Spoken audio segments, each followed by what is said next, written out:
السلام علیکم ورحمۃ اللہ وبرکاتہ۔ اسلام کے اندر تمام عبادتیں عظیم الشان اور ایک دوسرے سے بڑھ کر ہیں۔ نماز، زکوٰۃ، روزہ اور اسی طرح دیگر عبادات، ان سب کی الگ الگ برکات اور انوارات ہیں، اور دنیا و آخرت کی زندگی میں ان کے عظیم الشان اثرات ہیں۔ ایک عبادت سے دوسری عبادت کی ضرورت پوری نہیں ہوتی۔ اگر کوئی یہ چاہے کہ نماز پڑھنے سے روزے کی ضرورت پوری ہو جائے تو ایسا نہیں ہو سکتا۔ اسی طرح اگر کوئی یہ چاہے کہ زکوٰۃ دے کر حج کی ضرورت پوری کر لے تو یہ بھی نہیں ہو سکتا۔ فوائد حج کے حصول کے لیے ضروری ہے کہ مسلمان بیت اللہ شریف جا کر حاضری دے۔ ہر عبادت کا الگ فائدہ ہے جس کا اثر انسان کے دل و دماغ پر ہوتا ہے۔ حج کرنے کے بہت فوائد ہیں۔ حج گناہوں کو اس طرح دھو ڈالتا ہے جس طرح پانی میل کو صاف کر دیتا ہے۔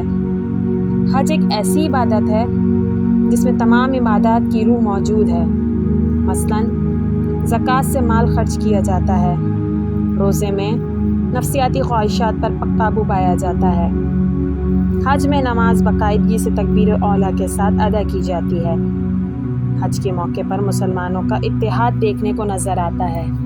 مثلاً مختلف رنگ و نسل، ہر قوم اور وطن کے لوگ ایک ہی لباس اور ایک ہی طریقے سے ذکر الہی میں مشغول رہتے ہیں۔